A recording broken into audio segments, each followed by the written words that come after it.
Assalamualaikum warahmatullahi wabarakatuh. Di sini saya akan membahas kategori saham menurut Peter Lynch. Beliau ini salah satu tokoh pasar modal selain dari Warren Buffett. Beliau merupakan penulis buku One Up on Wall Street. Bukunya bisa kalian beli di toko-toko online. Bahkan sekarang sudah ada versi terjemahannya ya. Walaupun itu bukan resmi, tapi kita bisa mengambil manfaatnya. Oke, langsung saja. Yang pertama, slow grower atau tumbuh dengan melambat. Perusahaan ini memiliki ciri-ciri yaitu perusahaannya sudah besar dan melewati masa keemasannya. Perusahaan ini sulit untuk tumbuh. Walaupun bertumbuh itu tumbuhnya single digit di bawah 10%. Kemudian produknya sudah kuat dan menjadi market leader di pasaran. Memiliki dividend pay ratio yang besar dan dibagikan rutin setiap tahun.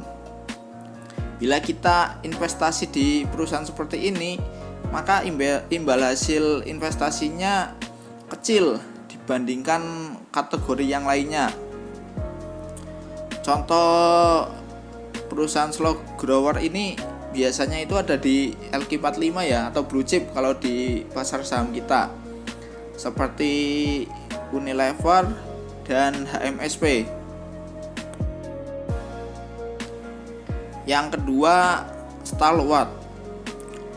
Memiliki ciri-ciri yaitu perusahaan ini bertumbuh 10-15% per tahun, masih di atasnya slow grower.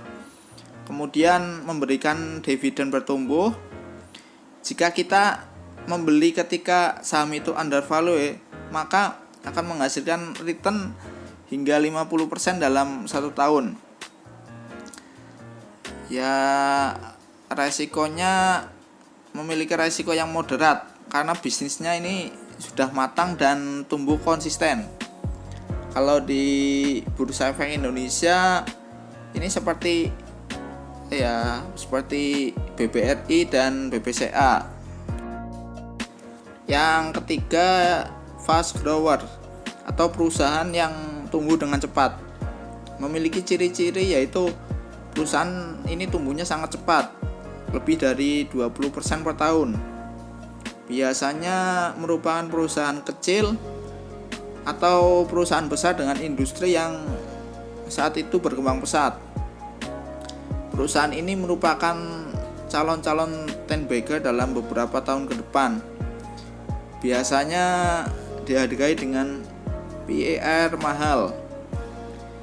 Resiko kita berinvestasi di perusahaan ini yaitu memiliki resiko kekurangan dana, brand yang kurang kuat, terus kompetisi serta manajemennya kurang berpengalaman.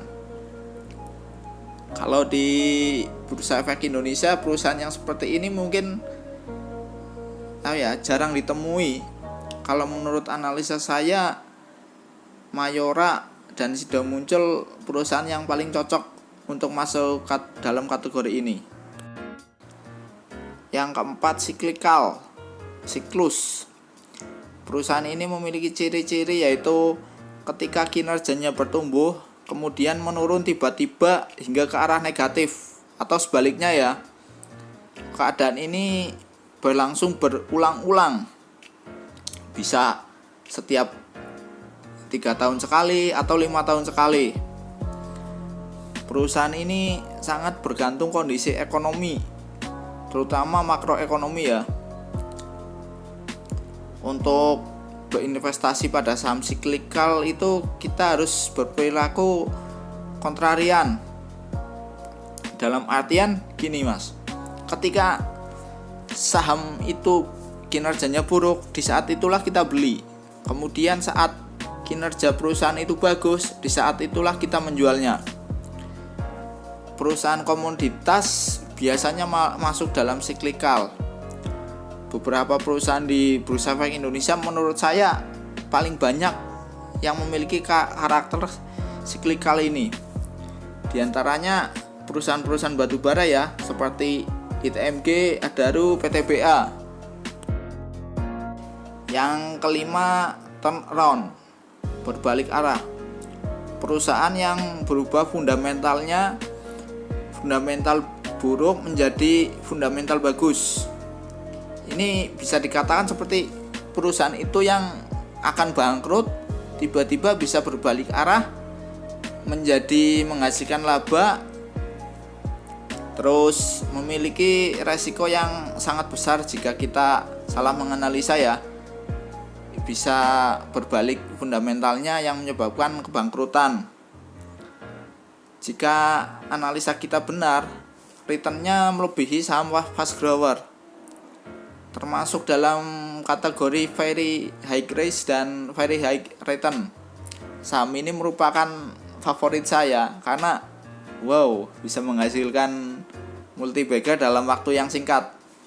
Di Bursa Efek Indonesia contohnya yang sudah menjadi saham turnaround yaitu Bumi ya. Ketika itu banyak yang menganggap akan bangkrut, tiba-tiba kemudian menghasilkan laba. Yang keenam yaitu aset play yang memiliki aset tersembunyi. Membandingkan harga saham dengan aset realnya ya, karena kadang aset real itu jauh lebih berharga daripada aset-aset yang berada di laporan keuangan. Saham ini termasuk low risk dengan high return. Nah, di sini book value itu kadang menipu. Karena apa? Book value itu suka-suka manajemen mau menghargai aset mereka berapa. Makanya kita harus cek kondisi real di lapangan. Terus ada beberapa aset yang tidak bisa dinilai dengan uang. Contohnya seperti beberapa perbankan ya. Kenapa Bank BCA bisa unggul dari perbankan lainnya?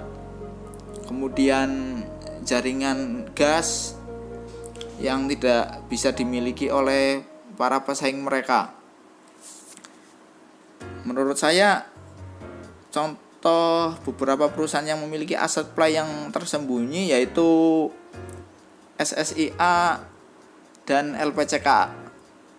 Kalau mau tahu apa yang tersembunyi di balik saham-saham itu, silahkan kalian cari sendiri. Semoga video ini bermanfaat. Terima kasih sudah menonton and happy investing.